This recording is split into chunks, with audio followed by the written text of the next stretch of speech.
ప్రేమించును తల్లిలా లాలించును తండ్రిలా ప్రేమించును ముదిమి వచ్చు వరకు ఎత్తుకుని ముత్తాడును చంకబెట్టుకొని కాపాడును యేసయ్యా తల్లిలా లాలించును తండ్రిలా ప్రేమించును తల్లిలా లాలించును తండ్రిలా ప్రేమించును తల్లి అయిన మరచుని నేను నిన్ను మరువను చూడుము నా అరచేతులలో నిన్ను చెక్కియున్నాను తల్లి అయిన మరచునేమో నేను నిన్ను మరువను చూడుము నా అరచేతులలో నిన్ను చెక్కియున్నాను నీ పాదము తొట్రిల్లనీయను నేను నీ పాదము తొట్రిల్లనీయను నేను నిన్ను కాపాడువాడు కునుకడు నిదురపోడు అని చెప్పి వాగ్దానం చేసిన యేసయ్యా తల్లిలా లాలించును తండ్రిలా ప్రేమించును తల్లిలా లాలించును తండ్రిలా ప్రేమించును పర్వతాలు తొలగవచ్చు తత్తరిల్లు మెట్టలన్నీ వీడిపోదు నా కృప నీకు నా నిబంధన తొలగదు పర్వతాలు తొలగవచ్చు తత్తరిల్లు మెట్టలన్నీ వీడిపోదు నా కృప నీకు నా నిబంధన తొలగదు దిగులు పడకు భయపడకు నిన్ను విమోచించెదా దిగులు పడకు భయపడకు నిన్ను విమోచించెదా నీదు భారమంత మోసినాదు శాంతి నొసగెదా అని చెప్పి వాగ్దానము చేసిన యేసయ్యా తల్లిలా లాలించును తండ్రిలా ప్రేమించును తల్లిలా లాలించును తండ్రిలా ప్రేమించును ముదిమి వచ్చు వరకు ఎత్తుకుని ముద్దాడును చంక పెట్టుకొని కాపాడును యేసయ్యా తల్లిలా లాలించును తండ్రిలా ప్రేమించును తల్లిలా లాలించును తండ్రిలా ప్రేమించును థ్యాంక్ యూ అండి వందనాలు అందరికీ వందనాలు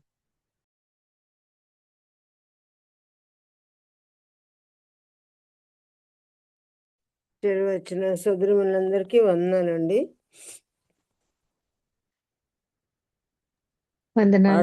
సోదరికి వందనాలు. ఈరోజు మనకు వాక్య పరిచయం చేయడానికి సోదరి డాక్టర్ రమా అఖిలేష్ గారు సిద్ధంగా ఉన్నారు. తన గురించి చాలా మందికి తెలుసు, ఒకవేళ ఒకరిద్దరికి తెలియదేమో. క్లుప్త పరిచయం ఇస్తాను. డాక్టర్ రమా గారు ఇక్కడ అనంతపూర్లోనే మెడికల్ కాలేజ్లో MBBS చేశారు. ఇక్కడ ఉండగానే ప్రభుని నమ్ముకుని మరి ఇక్కడే బాప్తిసం కూడా తీసుకున్నారు. మంచి సాక్ష్యం కలిగి ఉండి క్రైస్తవ వివాహం కొరకు మరి ఎంతగానో ప్రార్థనలో పోరాడి తండ్రి ఒప్పుకోకపోయినప్పటికీ క్రైస్తవ వివాహానికి ఎంతో చక్కగా అనేక మార్లు దైవ సన్నిధిలో ప్రార్థనలో పోరాడి దేవుని చిత్త ప్రకారమే వివాహం చేసుకొని పోరాటంలో ఈ సద్యుద్ధంలో బిడ్డ గెలవడానికి ప్రభు ఎంతగానో సహాయం చేశారు. తను హైదరాబాద్లో ఇప్పుడు డాక్టర్గా పనిచేస్తున్నారు. తనకి 2 పిల్లలు. వాళ్ళ అన్నను గురించిన సాక్ష్యం కూడా మనం విన్నాము. తండ్రి ఇంకా ప్రభుని నమ్ముకోలేదు, అయినా దేవుడు ఇంతవరకు జయ జీవితంలో తను కాపాడుతూ వచ్చారు, సాయం చేస్తూ వచ్చారు. అందుకే దేవునికి స్తోత్రం. ఇప్పుడు సోదరుని గురించి చాలాసార్లు దేవుని వాక్యం కూడా మనకు ప్రకటించారు కనుక చాలా సంవత్సరాలుగా మనతో కూడా ఈ సేవలో ప్రయాణం చేస్తున్న సోదరి డాక్టర్ విజయకు, రమాకు మనందరి తరఫున వందనాలు మరొకసారి తెలియజేస్తున్నాను. రమా, వందనాలు నాన్న. Aunty praise lord aunty. వాక్యం స్టార్ట్ చేస్తారు నాన్న. చేస్తానండి. చిన్న ప్రార్థన చేస్తాను. మహాపరిశుద్ధుడైన ప్రియ పరలోకపు తండ్రి, గొప్ప దేవ యేసయ్య, మరొక్కసారి నాయన ఈ సాయంకాల సమయంలో ప్రభా మేమందరం ఇలా చేరి వచ్చేటకు నాయన నువ్వు ఇచ్చిన అవకాశం బట్టి వందనాలు అయ్యా. ఇది తండ్రి మాకు మీరు ఇచ్చిన తండ్రి ఒక గొప్ప తండ్రి కనికరం కలిగిన సమయం అని నమ్ముతున్నాను ప్రభా.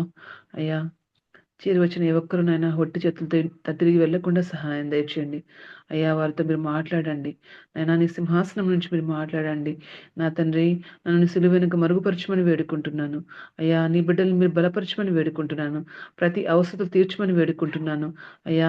ఇదిగో తండ్రి నాయన, ఏమి మాట్లాడాలి తండ్రి, ఏది మీ తండ్రి మీ తండ్రి మీ మెసేజ్ అయి ఉందో ప్రభు, అది మాత్రమే రానుంట్లుగా సహాయం దయచండి. వ్యర్థమైన వాటిని తండ్రి నాయన మీరు తండ్రి నేను మీరు తీసివేయమని వేడుకుంటున్నాను ప్రభా. నాయన మీరు ఫిల్టర్ చేయమని వేడుకుంటున్నాను ప్రభా. నా తండ్రి నీ వాక్కులు మాత్రం పలకడానికి కావాల్సిన కృపా కనికరం అనుగ్రహించమని వేడుకుంటున్నాను. చేరువచ్చిన ప్రతి బిడ్డను మీరు ఆశీర్వదించమని, నేను ప్రతి ఒక్క అవసరం మీరు తీర్చమని మరొక్కసారి ప్రభా నా తండ్రి ఇంతవరకు మీరు చేసిన ప్రతి మేలులకు తండ్రి వందనాలు చెల్లించుకుంటూ కొద్దిన పాలన నజరైన యేసుక్రీస్తు నామంలో అర్థించి ప్రార్థించి వేడుకుంటున్నాను తండ్రి.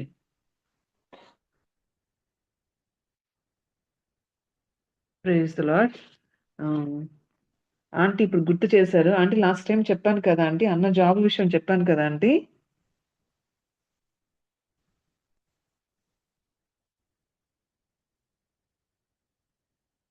హలో ఆంటీ, వినిపిస్తుందా ఆంటీ? గుర్తుంది, అదే మీరు గుర్తు చేస్తే గుర్తొచ్చిందా ఆంటీ? దేవుడు అన్నది జాబ్ విషయంలో జాబ్ ఇలా అద్భుతంగా కంపెనీ లేకపోయినా జాబ్ వచ్చిందని చెప్పాను కదా ఆంటీ. చెప్పారు. అది అదే ఆంటీ, ప్రాజెక్ట్ కూడా పెద్దగా వర్క్ ఏమి ఎక్కువ ఇవ్వకుండానే అసలు అన్నయ్య టెన్షన్ పడతా ఉన్నాడు అనమాట. ఏం పెద్ద పెద్ద వర్క్లు ఏమి ఇవ్వలేదు, కానీ ఎవ్రీ మంత్ శాలరీ వేస్తున్నారు అని. ఈ ఒక 1 వీక్ బ్యాక్ ఇంకొక 1 ఇయర్ అది ప్రాజెక్ట్ ని ఎక్స్టెండ్ చేసి అంటే ఈ 8-9 మంత్స్ ఆయన ఏం పెద్ద పెద్ద ప్రాజెక్ట్స్ ఏం చేయలేదంటే చిన్న చిన్న వర్క్లే చేశాడు. అన్న టెన్షన్ పడుతుంది, పెద్ద పెద్ద నేనేం చేయలేదు, అసలు ఇది ఉంటదా ఉండదా అని. అసలు ఏం అడగకుండానే వాళ్ళే ఇంకో 1 ఇయర్ ఎక్స్టెండ్ చేశారంటే దాన్ని. అద్భుతమైన సాయం దేవుడు. అదే అసలు కంపెనీ లేదు, వర్క్ లేదు, ప్రాజెక్టులు లేవు, ఏమీ లేవు. అదేదో ఆకాశంలో నుంచి దేవుడు పంపించినట్లు మీరు అసలు యాక్చువల్లీ అడిగితే గుర్తు చేస్తే గుర్తొచ్చింది నాకు. సరే ఆకాశ వాక్యం చెప్తానని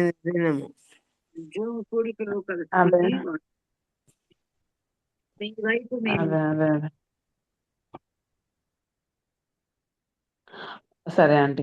సరే, ఈరోజు వాక్యము దేవుడు నాతో మాట్లాడింది. బైబిల్లో ఒక 2 సిస్టర్స్ గురించి నేను మాట్లాడాలి అనుకుంటున్నాను. మొదటి సమూయేలు 18వ అధ్యాయం నుంచి వాళ్ళ గురించి వస్తా ఉంటది అనమాట. వాళ్ళు ఎవరు అంటే సౌలు కుమార్తెలైన మీరాబు, మీకాల్ అనమాట. వాళ్ళిద్దరి గురించి నాకు ఆలోచించినప్పుడు చాలా విషయాలు దేవుడు నాతో మాట్లాడుతూ వచ్చాడు అనమాట. అది నేను షేర్ చేసుకోవాలనుకుంటున్నాను. అయితే ఇక్కడ సౌలు, మీరాబు, మీకాలు ముగ్గురు చాలా విచిత్రంగా ఉన్నారు నాకు బైబిల్‌లో. అసలు వాళ్ళు ఏంటి, అసలు వాళ్ళ వాళ్ళ ఆలోచన విధానం ఏంది? వాళ్ళ బ్లెస్సింగ్స్‌ని తండ్రే కాదు, ఇద్దరు కుమార్తెలు ఎలా పోగొట్టుకున్నారు? ఒకవేళ వాళ్ళు వాళ్ళు కరెక్ట్‌గా ఉండుంటే వాళ్ళు ఏ స్థితిలో ఉండుండేవాళ్ళు ఇప్పుడు అనేది నా ఇదనమాట. నా థీమ్ అనమాట. సో, ఫస్ట్ ఏంటంటే దేవుడు సౌలుని ఇజ్రాయెల్‌కి మొదటి రాజుగా ఎంచుకొని ఆయన ఎంతో హంబుల్‌గా ఉన్నాడు ఫస్ట్. చాలా మంచిగా ఉన్నాడు. ఉన్న ఇజ్రాయెల్ అందరిలో దేవుడికి ఇతను రాజైతే బావుంటది అన్నంతగా ఆయన మంచిగా జీవించాడనమాట. ఎవరు? సౌలు. దేవుడి యొక్క దృష్టిని ఆకర్షించిన ఆ సౌలు వన్స్ రాజైపోయిన తర్వాత ఆయన బిహేవియర్ ఎంత భయంకరంగా మారిందో మనందరికి తెలుసు కదా! సో, ఈ సమూయేలు కుమార్తెల విషయంకొచ్చే లోపల మీరాబు, మీకాలు అంటే ఈ సౌలు డీలింగ్ ఎలా ఉందంటే ఇప్పుడు ఏదైనా మంచి ఉంటే మనం ఏమనుకుంటాము? ఆ మంచిది మన కూతుర్లకిచ్చి మనం దాన్ని బ్లెస్సింగ్ లాగా తీసుకోవాలనుకుంటాము. కానీ ఇక్కడ సౌలు విచిత్రంగా ఏం ఆలోచించాడు అంటే ఏదైతే తనకు ఉందో దావీదు మీద ఉందో కక్ష ఉందో, లేకపోతే ఏదైతే దావీదు మీద అంటే వెలిచూపుందో, అది కుమార్తెల ద్వారా తీర్చుకోవాలనుకుంటున్నాడు. గుడ్ కాదు. అంటే బ్యాడ్ థింగ్స్‌ని కోసం కుమార్తెలను వాడుకోవాలనుకుంటున్న తండ్రి. ఇది ఏంటో విచిత్రంగా అంటే చూడు ఎంత వెరైటీ స్వభావం వచ్చిందో చూడండి సౌలుకి. సో, అది సౌలు స్వభావం అనమాట. సరే. ఇప్పుడు ఆహ్, హ్మ్. ఈ మీరాబు ఫస్ట్ కుమార్తె గురించి ఆలోచిస్తే ఈ మొదటి సమూయేలు గ్రంథము 18దో అధ్యాయంలో 18దో వచనంలో ఏముందంటే యాక్చువల్‌గా గొలియాతు వీళ్ళ మీదకొచ్చినప్పుడు అక్కడ ఎవరు అంటే గొలియాతు అగెనిస్ట్‌గా వెళ్ళకుండా ఉన్నప్పుడు అప్పుడు రాజు ప్రకటించిందేంది? ఎళ్లి అతన్ని ఎవరైతే ఆ యుద్ధంలో గెలుస్తారో వాళ్ళకి నా కుమార్తెనిస్తానని. లెక్క ప్రకారం ఏంటి? ఆయన ఈ మెరాబ్ అంటే మొదటి కుమార్తెనిచ్చి దావీదుకి పెళ్లి చేయాలి యాక్చువల్‌గా. అయితే ఇతనేం చేస్తాడంటే చెయ్యకుండా ఆమెను తీసుకెళ్ళి 19 వచనం మొదటి సమూయేలు 18, 19 వచనం ఏమనుంటదంటే అయితే సౌలు కుమార్తె అయిన మేరాబును దావీదునకు ఇవ్వవలసి ఉండగా సౌలు ఆమెని మెహోలీతీయుడైన అద్రియేలుకిచ్చి పెళ్లి చేసెను. ఇక్కడ శుభ్రంగా దావీదుకిచ్చి పెళ్లి చేయకుండా తీసుకెళ్ళి అతనికిచ్చి పెళ్లి చేశాడనమాట. సో, ఇక్కడ నేను ఆలోచించింది ఏందంటే ఈ మీకాలు ఒక స్టెప్ తీసుకొని ఉండాల్సిందేమో. ఏమని? వాళ్ళ నాన్న దగ్గరికెళ్ళి ఎదిరించి మాట్లాడాల్సిన అవసరం లేదు. హంబుల్‌గానే అంటే ఇట్లా అంటే దావీదు అంటే గొప్ప వ్యక్తి కదా! సో, నువ్వు మాటిచ్చావు. నువ్వు దేవుడి పిల్లోడివి. దేవుడు ఎదుట నువ్వు మాటిచ్చినావు. నేను దావీదునే నాకు చెయ్యండి. ఎందుకంటే దావీదు లాంటి గొప్ప వ్యక్తితో ఆమె మ్యారేజ్ అయ్యుంటే మా అది వాయిస్ ఎంత బ్రేక్ అవుతోంది. బ్లెస్సింగ్‌గా ఉండుండేదో కదా! ఆమె వెళ్లి రిక్వెస్ట్ చేసుండొచ్చు. ఆమె మా వాయిస్ బ్రేక్ అవుతోంది చూడండి. హలో! అవునమ్మా. బ్రేక్ అవుతోంది చూడు వాయిస్. కంప్లీట్‌గా అవుతుందా ఆంటీ? అప్పుడప్పుడు. కంప్లీట్‌గా అవుతుందా ఆంటీ? అవును. అప్పుడప్పుడు అవుతుంది. ఓకే.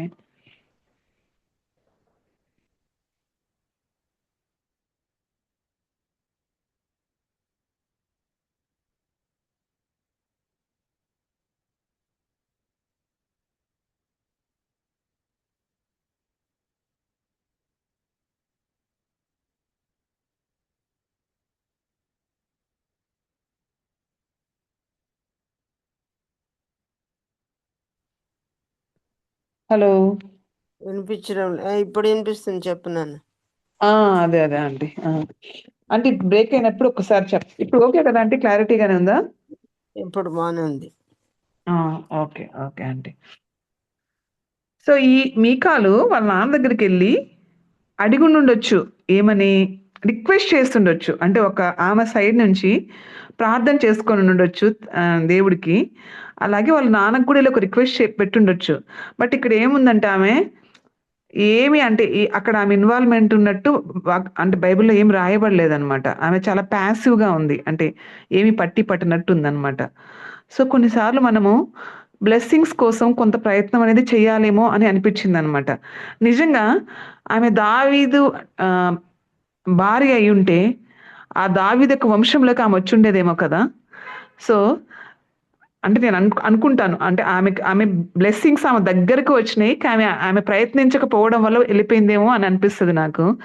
రూత్ విషయంకి వస్తే ఆమె ఎవరో మోయాబు మీద దేవుడు ఏం చెప్తాడు, నా చెప్పు విసిరేస్తాను అంటే అంత అసహ్యించుకునే మోయాబు స్త్రీ అయినా రూతు ఆమె యొక్క అంటే ఆమె చూపించిన విశ్వాసము, ఆమె చూపించిన మెయిన్ ఏంటంటే వాళ్ళ అత్త పట్ల చూపించిన ప్రేమ ద్వారా జస్ట్ ఆమె అంటే ఆ మొండి ప్రయత్నం ద్వారా ఆమె ఏం చేస్తుందంటే ఆమె యేసుక్రీస్తు వంశావళిలోకి వచ్చింది.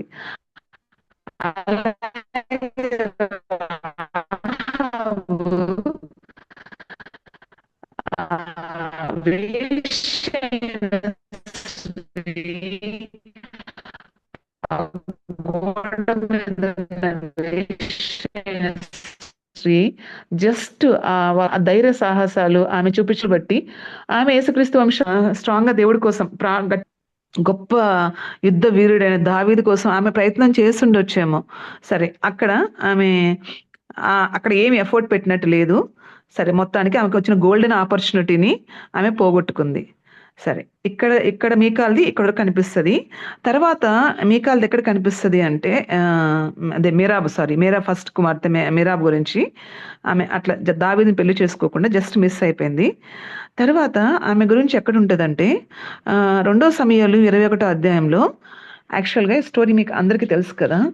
ఈ గిబియోనీయులు యెహోషువతో అంటే వాళ్ళు కనాన్ దేశాన్ని దాటి వస్తున్నప్పుడు, కనాన్ దేశంలోకి ఎంటర్ అవుతున్నప్పుడు అక్కడున్న వాళ్ళందరినీ తరిమేయాల్సింది ఈ గిబియోనీలే తెలుసు కదా. అంటే వాళ్ళు ఎక్కడో దూర దేశస్తుల్లాగా అంటే వాళ్ళు ఎండిపోయిన రొట్టెలు తీసుకొని గాడిద మీద అంటే బట్టలంతా అట్లా అంతా వాళ్ళు యాక్ట్ చేస్తారు. అంటే దేవుడి ముందుకు వచ్చి దేవుడి పిల్లల ముందుకు వచ్చి మేము చాలా దూర దేశం వాళ్ళు, మాకు మాట ఇవ్వండి, మా దేశాన్ని అంటే మమ్మల్ని చంపేయకుండా అట్లా అని యెహోషువ ఏం చేస్తాడు, దేవుడి దగ్గర విచారం చేయకుండా వాళ్ళు మాటిస్తాడు ఎటువంటి హామ్ చేయమని. తీరా చూస్తే వాళ్ళు పక్కనే ఉన్న దేశం వాళ్ళు. ఈ స్టోరీ అంతా మనకు తెలుసు కదా. లాస్ట్కి గిబియోనీయులను ఏం చేస్తాము, జస్ట్ అంటే ఆ మందిరంలో కట్టెలు కొట్టే వాళ్ళలాగా, తర్వాత నీళ్లు అక్కడ ఆవరణంలోకి నీళ్లు తీసుకొచ్చే వాళ్ళలాగా వాళ్ళని పెట్టుకుంటారు, వాళ్ళకి ఏమి హామ్ చేయకుండా. ఇంకా దేవుడి సన్నిధిలో మాట ఇవ్వబడింది కాబట్టి అది ఎప్పటికీ మాటే. అయితే ఈ గిబియోనీయులని ఏంటంటే ఈ సౌలు వాళ్ళకి హామ్ చేస్తాడు. హామ్ చేయడం వల్ల దావీదు పీరియడ్లో వాళ్ళకి కరువు వస్తుంది అనమాట. ఆ కరువుకి అంటే దావీదు రాజుగా ఉన్నప్పుడు ఈ కరువు కారణం ఏంటంటే దేవుడి దగ్గర విచారం చేసినప్పుడు దేవుడు వాళ్ళకి చెప్పింది ఏంటి అంటే గిబియోనీయులకి సౌలు చేసిన హామ్ బట్టి కరువు వచ్చింది.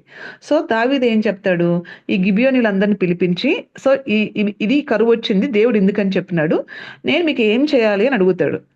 విచిత్రం ఏంటంటే ఆ గిబియోనీయులు దావీదు రాజు దగ్గర నుంచి ఇంకేదన్నా అడిగుండొచ్చేమో, బట్ వాళ్ళు ఎందుకు అడిగారో నాకు అర్థం కాలేదు. కానీ సౌలు సంతానం ఇంకెవరైనా మిగిలుంటే వాళ్ళందరినీ చంపేయండి అని అడుగుతాడు. అందరిని చంపేయండి అని అడిగితే ఇంకా లాస్ట్కి ఎవరు మిగులుతారు అంటే యాక్చువల్గా ఈ సౌలు కుమారులు యుద్ధంలో చనిపోతారు. ఈ సౌలు మనవళ్ళు అంటే ఇంకా నెక్స్ట్ జనరేషన్ వాళ్ళు కూడా అందరూ చనిపోతారు. మిగిలింది ఒక్కటే మెఫీబోషెత్ ఒక్కటే మిగులుతాడు. ఈ మెఫీబోషెత్ని మాత్రం దావీదు అప్పచెప్పడు. ఎందుకు అప్పచెప్పడు అంటే యోనాతానికి ఇచ్చిన మాటను బట్టి, దేవుడి సన్నిధిలో యోనాతానికి దావీదు మాట ఇచ్చుంటాడు కాబట్టి మెఫీబోషెత్ని అయితే అప్పచెప్పడు. ఇంకా మిగిలిన వాళ్ళు ఎవరు, ఈ మేరాబు కుమారులు ఉంటారనమాట. అంటే అక్కడ ఏంటంటే వాక్యంలో ఏం రాయబడిందంటే మామూలుగా అంటే కుమారులే కదా జనరేషన్ అంటే వంశస్థులు అవుతారు, ఆ జనరేషన్ పాస్ అవుతుంది. బట్ మేరాబు ఎవరినో పెళ్లి చేసుకున్న మేరాబు పిల్లల్ని కూడా సౌలు సంతానం లాగే అక్కడ కన్సిడర్ చేశారనమాట. కన్సిడర్ చేసి అమ్మాయి పిల్లల్ని కూడా కన్సిడర్ చేసి వాళ్ళని తీసుకెళ్ళి అక్కడ ఊరేస్తారనమాట. ఎవరితో పాటు సౌలుకి ఒక ఉపపత్ని ఉంటుంది రిస్పా కుమారులతో పాటు ఈ మేరాబు పిల్లల్ని కూడా తీసుకెళ్ళి అక్కడ చంపేస్తారనమాట. సో అక్కడ మళ్ళీ మేరాబు మనకు కనిపిస్తుంది. అయితే అక్కడ చనిపోయిన ఆ శవాలను కాకులు గద్దలు తినిపోకుండా ఈ రిస్పా ఏం చేస్తుందంటే కోతకాలం అయిపోయేంత వరకు ఆమె ఏంటంటే పగలనక రాత్రనక శవాల మీద ఇవి వాలకుండా, అంటే ఆమె ప్రయత్నం ఏంటంటే రిస్పా ప్రయత్నం ఏంటంటే ఆమె ఏం తప్పు చేయలేదు, తన బిడ్డల్ని అంటే సౌలు చేసిన పాపానికి తన బిడ్డలు చనిపోయినారు, భర్త చనిపోయినాడు, బిడ్డలు చనిపోయినారు.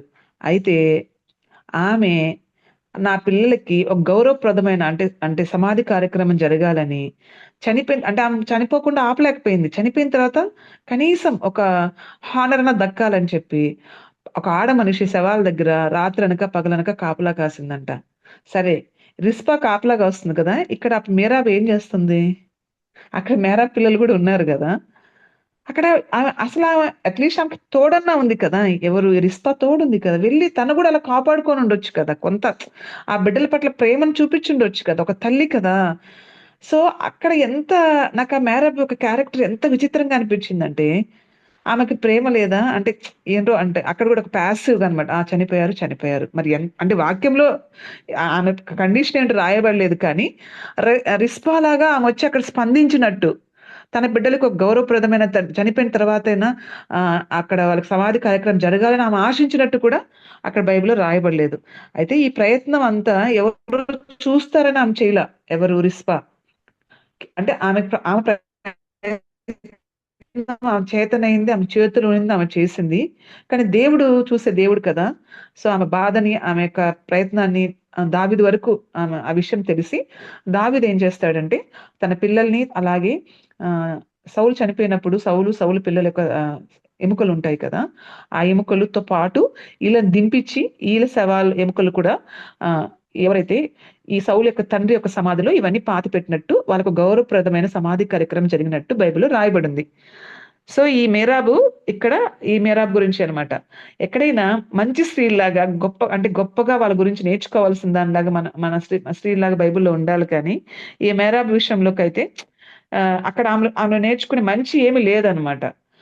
ఒక స్ట్రాంగ్ డెసిషన్ తీసుకున్నట్టు గాని, తన ఆశీర్వాదం కోసం ఆమె కష్టపడినట్టు గాని, తనకు సఫరింగ్ వచ్చినప్పుడు అది దేవుడి దగ్గర మొరపెట్టే స్త్రీలాగా కానీ ఏమీ లేదు. పాసివ్‌గా ఉంది. ఏం జరిగితే అది జరగనీలే. ఏదైతే అది అవ్వనీలే. అలా ఉండడం వల్ల ఆమెకేమైనా లాభం జరిగిందా? ఏమీ లాభం జరగలేదు. ఆమె నష్టపోయిన స్త్రీలాగే బైబిల్‌లో రాయబడిందనమాట. ఇది మేరాబు విషయము. అలాగే మీకాల్ విషయం తీసుకుందాం. ఇంకా ఈమె గురించి చెప్పుకోవాలంటే, ఈమె సౌలు యొక్క రెండో కుమార్తె. అయితే బైబిల్‌లో ఏం రాయబడిందంటే, మొదటి సమూయేలు 18 అధ్యాయము 19 వచనంలో 20 అయితే అక్కడ అయితే తన కుమార్తె అయిన మీకాలు దావీదు మీద ప్రేమ కలిగి ఉండగా సౌలు విని సంతోషించి, ఆమె అతనికి ఉరుగా నుండునట్లు ఫిలిష్తీయుల చెయ్యి అతని మీద నుండునట్లు నేను ఆమెను అతనికి ఇత్తుననుకొని, ఇప్పుడు నీవు మరి ఒకదాని చేత నాకు అల్లుడవదు అని దావీదుతో చెప్పి. సరే, ఫస్ట్ మాట ప్రకారం సౌలు ఏమి చేయాలి? ఫస్ట్ కుమార్తెనిచ్చి పెళ్లి చేయాలి. మాట తప్పాడు, తీసుకెళ్ళి ఆ కూతురుని తీసుకెళ్ళి ఎవడో చేతిలో పెట్టాడు. ఆమె నా జీవితం నాశనం అయిపోయింది. సరే, రెండో కుమార్తె గురించి ఆయన ఒపీనియన్ ఏంటి? సెకండ్ కుమార్తె అయిన మీకాల్ మీద ఆయన ఒపీనియన్ ఏంటంటే, ఆ అమ్మాయి చాలా వెరైటీ అని. అంటే ఉరి అంట. ఎక్కడైనా భార్య భర్తకు ఉరిగా ఉంటదా అండి? అది చెప్తుంది ఎవరు? ఒక ఫాదర్. అంటే అంటే ఆ ఫాదర్ ఆ అమ్మాయి విషయంలో అలాంటి ఒపీనియన్ కలిగి ఉన్నాడు. అంటే ఈమె చాలా వెరైటీ క్యారెక్టర్. సో, దావీదు గాడికి ఇచ్చి పెళ్లి చేస్తే ప్రశాంతంగా నేనేం చేయాల్సిన అవసరం లేదు. రోజు ఈ అమ్మాయి టార్చర్ పెడతదనుకున్నాడో, ఏమనుకున్నాడో నాకు తెలీదు గానీ, వాక్యంలో ఇట్లా రాయబడింది. ఉరి అని రాయబడింది. సో, ఇలా ఆలోచిస్తుండగా ఆయనకేంది ఈ మీకాలే దావీదుని ఇష్టపడినట్టు తెలుసుకొని, సరే ఆమెకిచ్చి పెళ్లి చేద్దామని ఆ ఇన్ఫర్మేషన్‌ని దావీదుకి పంపిస్తాడన్నమాట. 2 సార్లు దావీదు పాపం అంటే దావీదేం కావాలని అడగలేదు. ఫస్ట్ కుమార్తెని ఇవ్వకపోయినా రాజు దగ్గరికెళ్ళి ధైర్యంగా అలిగే ధైర్యం ఉండదు కదా దావీదుకి. సరే, దావీదు ఇస్తా అంటే సంతోషంగా చేసుకుంటాడు. ఎవరైనా రాజకుమార్తెని ఇస్తే ఎందుకు చేసుకోరు? సో, సంతోషంగా చేసుకుంటారు. బట్ ఏందంటే ఫస్ట్ ఆమెను అలాగే తప్పించాడు. రెండో కుమార్తె అయిన మీకాల్ విషయంలో కూడా ఇలాంటి ఉద్దేశము ఉంది అన్నప్పుడు ఫస్ట్ ఆయన హంబుల్‌గా తగ్గించుకుంటాడు. తర్వాత ఇలాంటి ఆపర్చునిటీ ఒకటొచ్చిందనుకున్నప్పుడు ఖచ్చితంగా ఆశ కలిగి తనేం జేస్తాడంటే, అయితే ఆయన సౌలు ఏం చెప్తాడంటే, ఆహ్, ఏ అంటే కుమార్తెనిచ్చి పెళ్లి చేయాలంటే అప్పట్లో ఇప్పుడు వరకట్నం ఎలా ఉంటదో అట్లాగే కన్యాశుల్కం లాంటిదనుకోండి. సో, అలాంటి దాని కోసం కొన్ని ఫిలిష్తీయుల యొక్క ముంగోళ్ళు కావాలంటారు. అంటే అక్కడున్న ఫిలిష్తీయులు వాళ్ళని చంపి తీసుకొని రావాలనమాట. ఈ ప్రయత్నంలోనే దావీదు చచ్చిపోతాడు అనుకుంటాడు. ఎవరు? సౌలు అనుకుంటాడు. బట్ ఏందంటే దేవుడు దావీదుకు తోడుగా ఉన్నాడు గాబట్టి, ఆయన ఇంత టైం పెట్టి ఈ టైం లోపల ఇది తీసుకొనొస్తే నా రెండో కుమార్తెనిచ్చి పెళ్లి చేస్తానంటే, ఆ టైం కంటే ముందే దావీదు తీసుకొనొస్తాడు. రెండో కుమార్తెనిచ్చి పెళ్లి చేస్తాడు. సరే. పెళ్ళైన తర్వాత ఆమె ఇక్కడ ఏమనుందంటే బైబిల్‌లో ప్రేమించ అంటే ప్రేమిస్తదనమాట. మంచిగానే ఉంటది. పెళ్లి చేశాడు. ఇక్కడ 28వ వచనము. అంటే సమూయేలు 18, 28లో ఏముందంటే, యెహోవా దావీదునకు తోడుగానుంటయు, తన కుమార్తె అయిన మీకాలు అతని ప్రేమించుటయు సౌలు చూచి, దావీదునకు మరీ ఎక్కువగా భయపడి, ఎల్లప్పుడూ దావీదు మీద విరోధంగా ఉండెను. సరే, ఇక్కడ ఏమని రాయబడి ఉంది అంటే, సౌలు తన భర్త ఈ రెండో ఈమె మీకాలు తన భర్తను ప్రేమించినట్టే ఉంది. సరే, ప్రేమించింది. తర్వాత దావీదు ఏం చేస్తున్నాడంటే, దావీదుని సౌలు ఏం చేస్తున్నాడంటే చంపాలని ప్రయత్నిస్తూనే ఉన్నాడు. ఈ ప్రయత్నిస్తున్నప్పుడు ఈ 19వ అధ్యాయంలో ఏముంటదంటే, ఒక సంధి చేస్తాడు. ఎవరు? యోనాతాను. సౌలు దగ్గరికెళ్ళి, అయ్యా నువ్వు ఎందుకు దావీదుని చంపాలనుకుంటున్నావు? అతను మనకు మంచే చేశాడు కదా, నువ్వు అలా చేయొద్దన్నప్పుడు నేను అతనికి ఏమి హామ్ చేయనులే అని చెప్పి మాటిస్తాడు.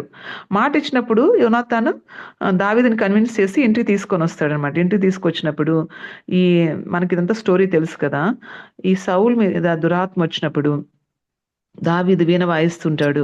ఆ దురాత్మ అతని నుంచి వెళ్ళిపోవడం ఇదంతా జరుగుతూ ఉంటది కదా. సో ఈ సౌలు ఏం చేస్తాడంటే, దావీదుని చూసినప్పుడు చంపాలనుకొని దురాత్మ ఒకటొచ్చి ఈ వీణ అంటే తనకి మంచి చేయాలని దావీదు ఉన్నప్పుడు తన మీద ఈట వేసినప్పుడు దేవుడు తప్పిస్తాడు. ప్రాణం జస్ట్ చచ్చిపోవాల్సిన బతుకుతాడు. అయితే ఇంకా పారిపోతాడు. దావీదు పారిపోయిన తర్వాత ఇక్కడ ఒక హెల్ప్ చేస్తది. ఎవరు? ఈ భార్య అయిన మీకాలు. ఇంకా ఆ రోజు చంపేద్దాం అనుకుంటాడు దావీదుని సౌలు. ఈ 12వ వచనంలో ఏం చేస్తదంటే ఆమె, 19వ అధ్యాయము 1 సమూయేలు 12వ వచనంలో, కిటికీ గుండా దావీదును దింపగా అతడు తప్పించుకొని పారిపోయాను. పారిపోయిన తర్వాత మీకాలు ఒక గృహదేవత బొమ్మను తీసి మంచం మీద పెట్టి మేకబొచ్చు తలవైపున ఉంచి దుప్పటితో కప్పివేసింది. సో ఇప్పుడు యోనాతాను మంచి ఫ్రెండ్ కాబట్టి దావీదుకు మంచి జరగాలని కోరుకుంటున్నాడు. భార్య అయిన మీకాలు కూడా దావీదును ప్రేమించి అతన్ని తప్పించడానికి ప్రయత్నించింది. కిటికీలో దింపింది, పంపించేసేసింది. పంపించిన తర్వాత ఆ ప్లేస్ లో ఒక గృహదేవత బొమ్మను కూడా పెట్టింది. సరే, సౌలు దేవుడు చూస్ చేసుకున్న ఇజ్రాయెల్ మొదటి రాజు. ఎంతో అంటే చాలా భక్తి కలిగిన కుటుంబము, వాళ్ళ ఫాదర్ కానీ వీళ్ళందరూ కానీ. బట్ వీళ్ళ ఇంట్లో గృహదేవత ఎట్టొచ్చింది? గృహదేవతలు వాళ్ళ ఇంట్లో ఎందుకున్నాయి? యెహోవాను తప్ప ఎవరిని పూజించకూడదు కదా. ఆ కుటుంబము మరలా ఎలా మారిపోయిందో చూడండి. గృహదేవతలు ఉన్నాయంటే వాళ్ళు అంటే వాళ్ళు వాటిని కూడా పూజిస్తున్నట్టు వాళ్ళ ఇంట్లో ఎందుకు పెట్టుకున్నారు? అది దేవతలు ఎందుకు పెట్టుకున్నారు? సో అక్కడ రాంగ్ థింగ్ ఉందన్నమాట. సో ఆమె ఏం చేసింది? ఆ గృహదేవతను తీసుకొచ్చి అక్కడ బొమ్మలాగా పెట్టింది. దావీదుని తప్పించింది. సరే,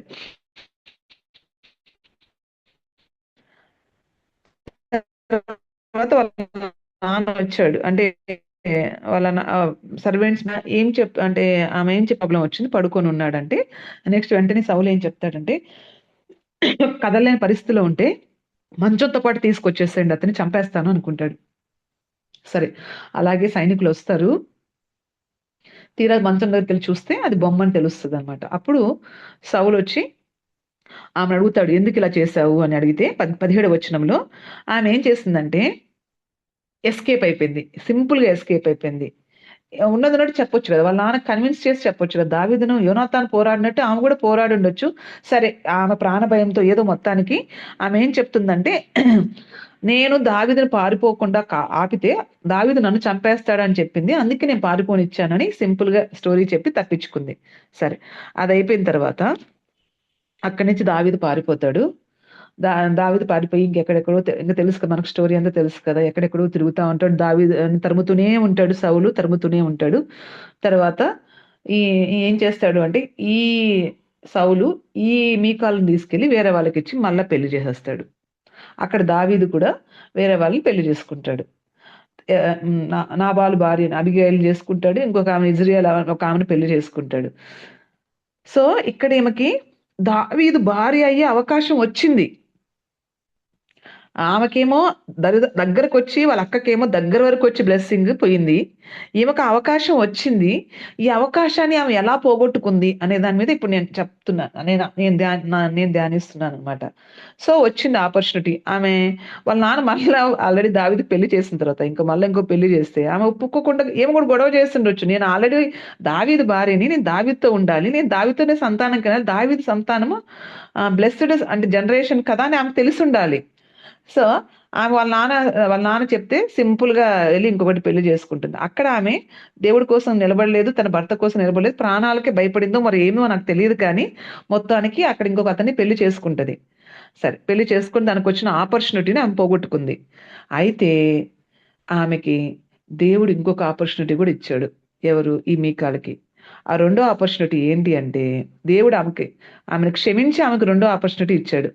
ఎలా అంటే, సౌలు చనిపోయిన తర్వాత దావీదు మరలా ఇక్కడికి వచ్చేస్తాడు. ఇక్కడికి వచ్చేసి యెరూషలేముకి వచ్చేసి అక్కడ రాజుగా ఉంటాడు. ఈ 2 గోత్రాల మీద రాజుగా ఉన్నప్పుడు మిగతా వాళ్ళు అంటే 2 గోత్రాలు 10 గోత్రాలుగా డివైడ్ అయిపోతుంది కదా ఇజ్రాయెల్ రాజ్యం.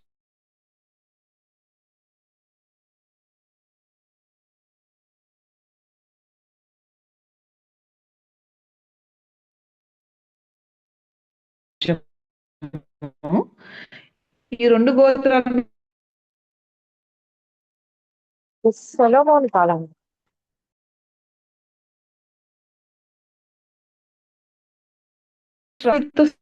సంధి కలుపుకోవాలని ట్రై చేస్తాడు అనమాట. ఏమని చేస్తాడంటే, దావీదుని ఈ 10 రాజుగా ఉండు అన్నప్పుడు ఫస్ట్ అసలు ఈ దావీదు దగ్గరికి అపాయింట్మెంట్ కోసం వచ్చినప్పుడు ఫస్ట్ అపాయింట్మెంట్ కావాలంటే దావీదు ఏం చెప్తాడు తెలుసా అండి? నాకు మీకాలు తీసుకొచ్చి ఇస్తేనే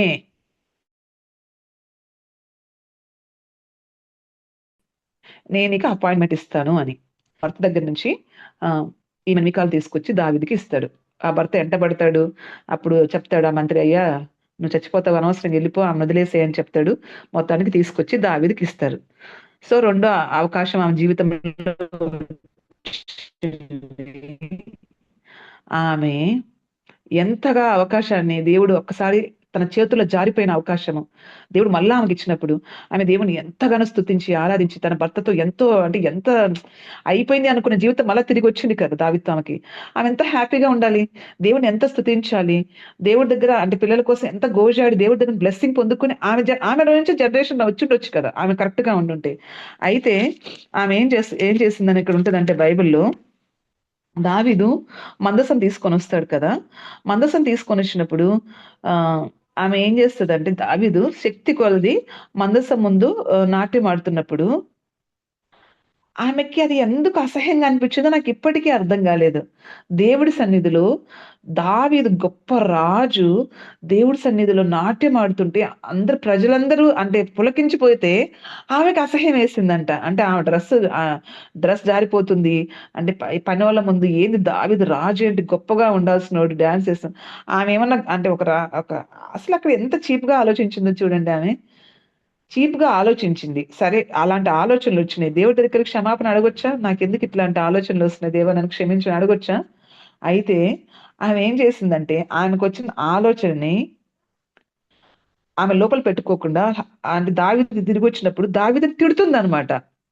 దావీదుని తిడుతుంది, నువ్వేంది నా పనికత్తెల ముందు ఇట్లా డ్రెస్ ఇదైపోయినట్టు ఇట్లా డాన్స్ చేస్తున్నావు ఏంది అని తిట్టినప్పుడు ఆయన ఒక మాట అంటాడు. దావీదు అక్కడ తగ్గించుకొని ఒక మాట అంటాడు, నువ్వు ఇంకా హీనంగా చూసినా నాకు పర్వాలేదు, నేను ఏదైతే స్థానం ఇప్పుడు రాజుగున్నాను, ఇంకేమున్నాను, ఏదైతే నేనేమై ఉన్నానో అది దేవుడు నాకు పెట్టిన కృప, కనికరము.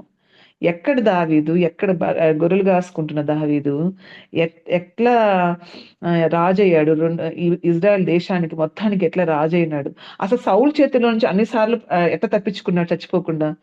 ఆయనకి అంటే ఇంతే గ్యాప్ ఉండిందంట ప్రాణం పోవడానికి, అన్ని సార్లు త్రుటిలో తప్పించుకుంటాడు అనమాట. దేవుడు తప్పిస్తూ వచ్చాడు, ఆయన ప్రాణాన్ని తప్పిస్తూ వచ్చినాడు. తర్వాత ఏమి చేత గాని దావీదుని గొప్ప రాజుగా చేశాడు. దావీదు యుద్ధానికి పోతే ఏ యుద్ధంలో ఓడిపోలేదంటండి, ఒక్క యుద్ధంలో కూడా ఓడిపోలేదు. ముసలివాడైన దావీదు అయినప్పుడు అప్పుడు మాత్రం ఒక్కసారి సమస్యలిపోతే అప్పుడు వాళ్ళ ముగ్గురు సైన్యం ఉంటది కదా, సైన్యాధిపతి తను తనను కాపాడుతాడు అనమాట. అంటే ఎక్కడ అంటే ఏ యుద్ధంలోకి ఎంటర్ అయినప్పుడు కూడా ఒక్కసారి కూడా తన యుద్ధంలో తగ్గినట్టు కానీ, ఒక్కసారిలో యుద్ధంలో ఓడిపోయినట్టు, అంత గొప్ప మహావీరుడు బాహుబలిలాగా తను ఎట్లా యుద్ధం చేయగలిగాడు? దేవుడు కృప కాదా?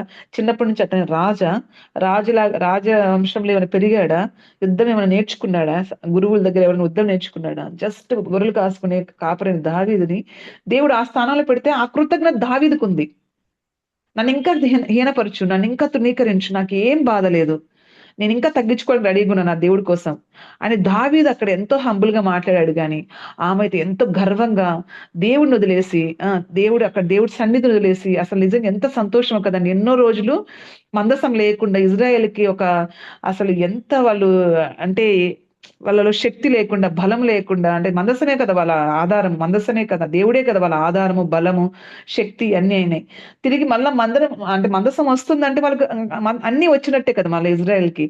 అందరూ దేశం అంతా సంతోషిస్తుంటే చిన్న విషయానికి ఆమె ఎంతగా చీప్ గా మాట్లాడి, ఆమెకు దేవుడిచ్చిన అవకాశం, తన దావీదు భార్యగా ఉండి పిల్లలు కనాల్సిన అవకాశం పోగొట్టుకుంది చూడండి. గొడ్రాలయ్యి వాక్యం ఏమేరంటే ఇంకెన్నడూ బతికున్న తనకు పిల్లలు కలగలేదంట. అది ఎక్కడ రాయబడిందంటే 2 సమయంలో అది రాయబడింది. ఒక్కసారి చూద్దాము. అది 2 సమయాలు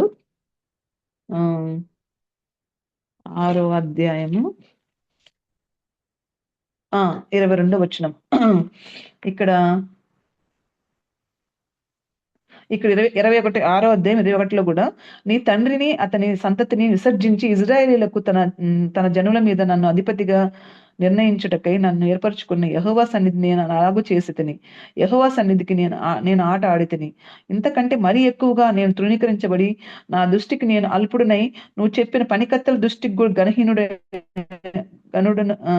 దృష్టికి గనుడగుదునని మీకాలుతో అనెను. మరణం వరకు సౌలు కుమార్తెకు మీకాలు పిల్లలు కనకయుండెను. ఇక 20వ వచనంలో ఈ మాట చదువుదాము.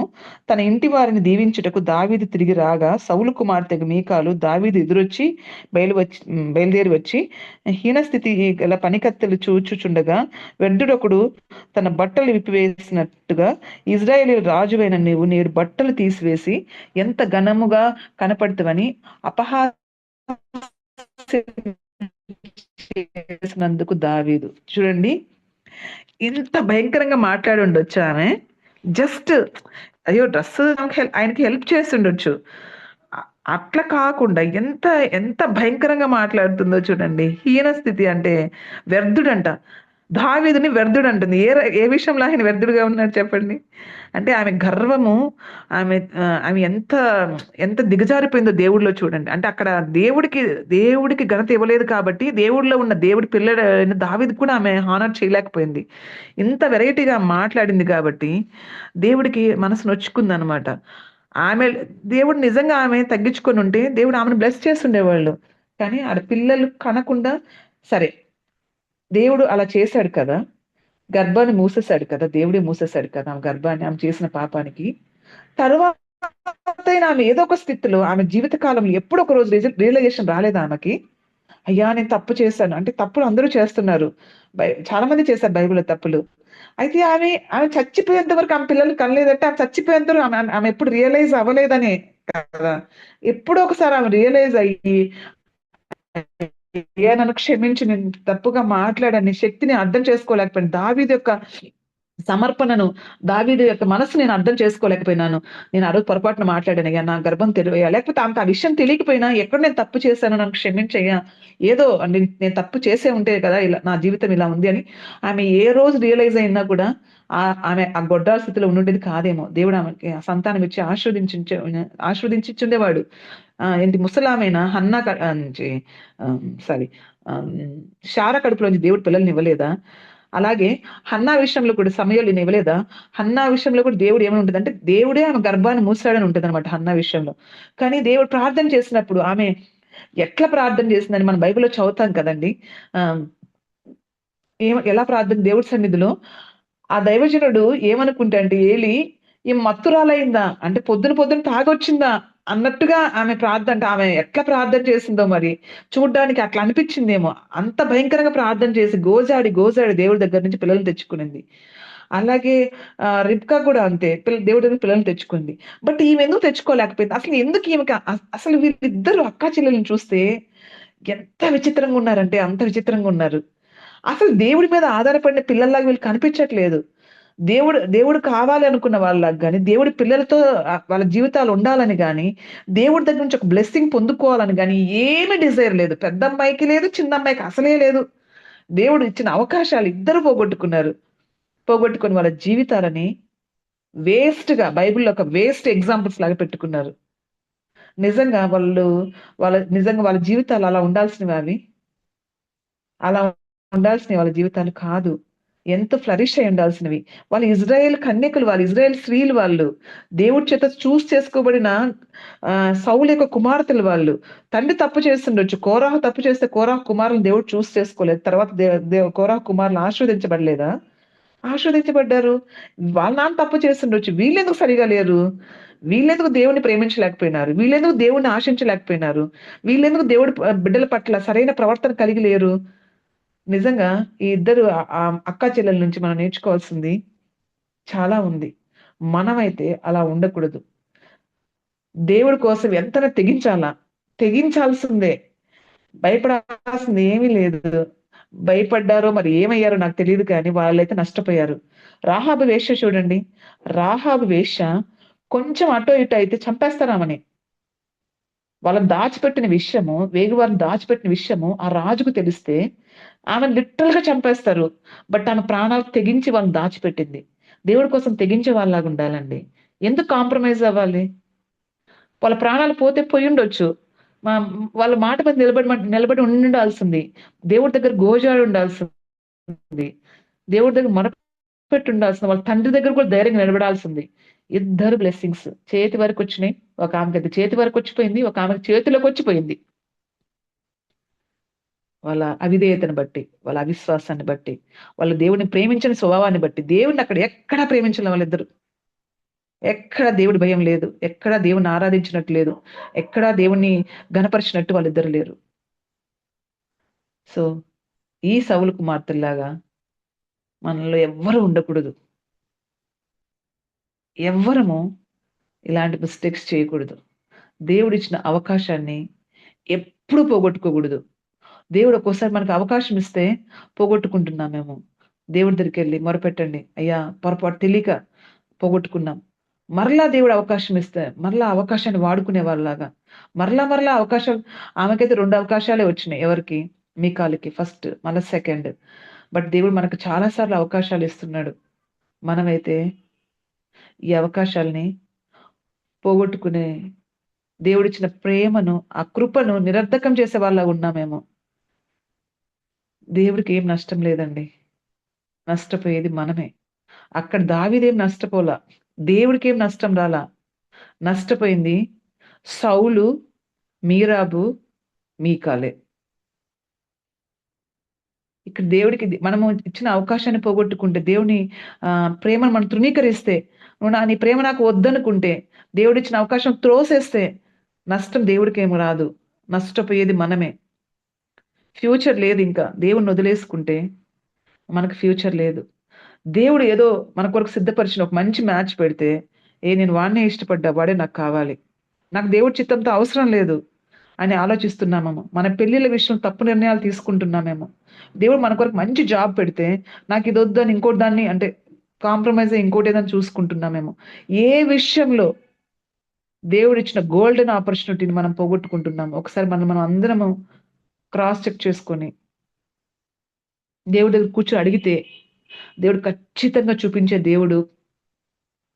అయ్యా నేను ఏ విషయానికి ఇప్పుడు ఒక జీవితంలో మనకి ఏదైనా జరగట్లేదు, మన జీవితంలో మన బ్లెస్సింగ్స్ చూడలేకపోతున్నాము, మన జీవితం మన నష్టాన్ని ఎదుర్కొంటున్నాము, మన జీవితంలో ఒక స్టాగ్నెంట్ అంటే ఒక చోటే ఇంక మనకు అంతకంటే ముందుకు ఎదగలేకపోతున్నాం, ఆ స్థితిలో ఉన్నాము అంటే ఫస్ట్ దేవుడి సన్నిధిలో కూర్చొని దేవుడితో సరి చేసుకొని, దేవాని స్వరం నాకు వినిపించయ్యా అంటే దేవుడు ఖచ్చితంగా మాట్లాడి మనం సరి చేయడానికి ఆయన రెడీగా ఉన్నాడు.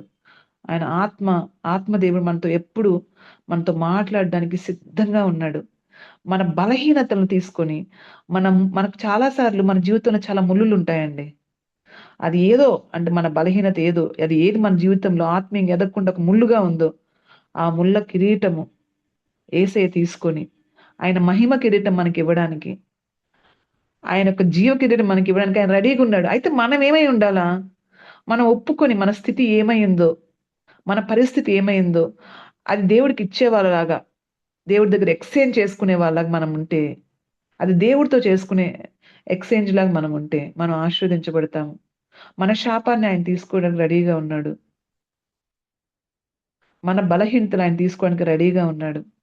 మన పాపం ఆయన తీసుకోవడానికి రెడీగా ఉన్నాడు. మన శరీర కార్యాలు ఆయన తీసుకోవడానికి రెడీగా ఉన్నాడు. ఆయన ఫలాలు మనకి ఇవ్వడానికి రెడీగా ఉన్నాడు. ఆయన వరాలు మనకి ఇవ్వడానికి రెడీగా ఉన్నాడు. ఆయన అభిషేకం మనకి ఇవ్వడానికి రెడీగా ఉన్నాడు. ఆయన ఆత్మ మనకి ఇవ్వడానికి రెడీగా ఉన్నాడు. ఆయన బ్లెస్సింగ్స్ మనకి ఇవ్వడానికి రెడీగా ఉన్నాం. అయితే మనం కూర్చొని ఒప్పుకొని విడిచిపెట్టే వాళ్ళలాగా ఉండడానికి మనం ఇష్టపడుతున్నామా? సిద్ధపడుతున్నామా? ఏదైతే ఏముందిలే, లైఫ్‌లో నడిచిపోతుంది గదా! ఏదో ఒకటి నడవని, జరగని, పోని అనుకుంటే నష్టపోయేది మనమే. మనం అలా నష్టపోకూడదని దేవుడు మనతో మాట్లాడుతున్నాడు. ఈ ఇద్దరు సిస్టర్స్ ద్వారా మనతో మాట్లాడుతున్నప్పుడు మనం సరిచేసుకుందామా? దేవుడి సన్నిధిలో కూర్చొని దేవుడి మెల్లని స్వరం మనం విందామా? నష్టపోకుండా. ఆ దొంగైతే లాస్ట్ నిమిషంలో తన జీవితంలో భయంకరమైన తప్పులు చేసి లాస్ట్ సెకండ్‌లో తన బ్లెస్సింగ్ పొందుకున్నాడండి. ఒక్క మాట ఒప్పుకొని, నేనైతే ఈ శిక్షకు అర్హుడనే అని ఒక్క మాట అనడం ద్వారా తన జీవితాన్ని యేసుక్రీస్తుతో కూడా పరలోకంలో సిద్ధపరుచుకున్నాడు. లాస్ట్ నిమిషంలో, వెరీ లాస్ట్ మొమెంట్. మన జీవితంలో మనం ఏ సిచ్యువేషన్‌లో ఉన్నామో సరి చేసుకుందామా? దేవుడితో కూర్చొని ఇష్టపడదామా? సాతాను చేతుల్లోకి వెళ్ళిపోతున్న మన జీవితాన్ని, నష్టపోతున్న మన జీవితాన్ని తిరిగి క్రీస్తులోకి తెచ్చుకొని సరి చేసుకుని ఆశీర్వాదకరంగా మారదామా? అనేక మందికి ఈ లోకంలో మనం ఊరికే భూమి మీద ఆక్యుపై చేయడం దేవుని చిత్తం కాదండి. అస్సలు కాదు. ఏదో ఉన్నాము, బతుకుతున్నాము, ఆరోగ్యంగా ఉంటున్నాము, తింటున్నాము, చదువుకుంటున్నాము, సంపాదించుకుంటున్నాము. ఒక స్థితిలో మనం ఉన్నాము. అదే మన జీవితంలో పర్పస్. అందుకోసమే దేవుడు మన భూమి మీదకి పంపించాడు. అస్సలే కాదు. దేవుడు మనల్ని భూమి మీద పెట్టిన పర్పస్ ఏంటో తెలుసా? సర్వ సృష్టికి సువార్త ప్రకటించాలి. మరణంలో ఉన్న వాళ్ళని జీవంలోకి దాటించాలి. మనమే సరిగా లేకపోతే మనం ఎలా వేరే వాళ్ళకి చెప్పగలుగుతాం సువార్త? మనం వేరే వాళ్ళకి ఆశీర్వాదకరంగా ఎప్పుడు మారుతాం ఇంకా?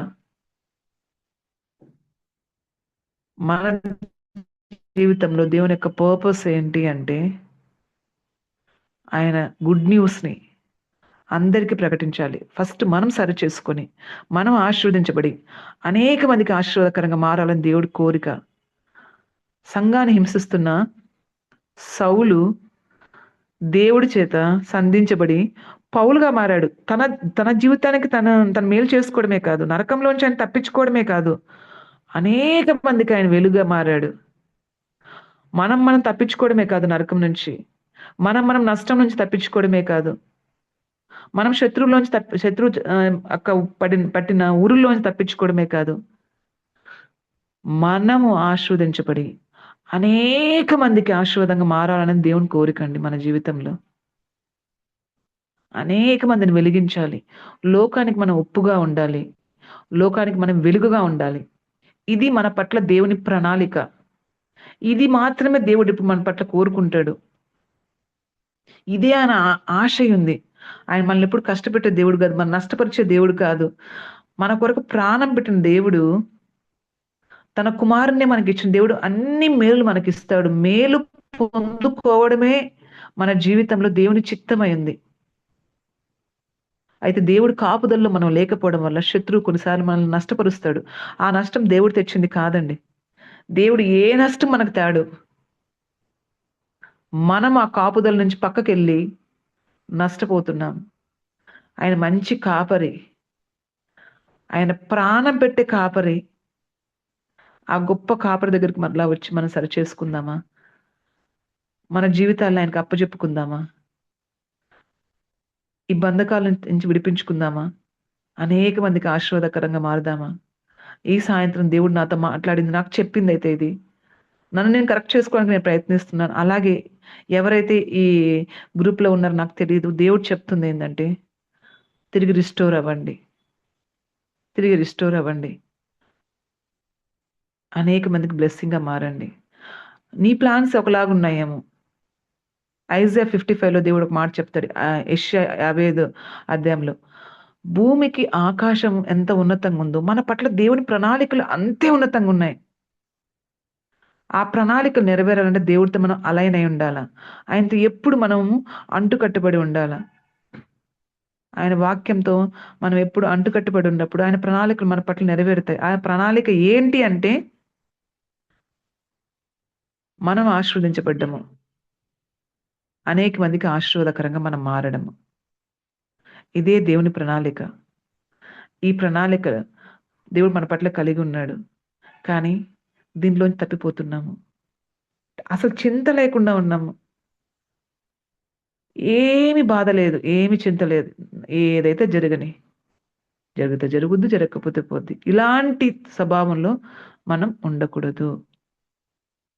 ఉండొద్దు. దయచేసి ఈ నిమిషమే దేవుడి సన్నిధిలో సమయం ఉండంగానే సరిచేసుకుందాం.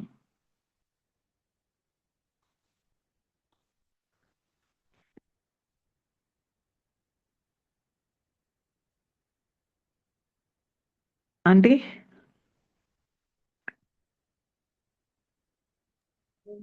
హలో ఆంటీ ప్రార్థన మార్గరెట్ చేస్తారు. మార్గరెట్ ఆంటీ ఉన్నారు. మార్గరెట్ చెప్పండి అక్క. చెప్పండి. చక్కటి వాక్యం అంది.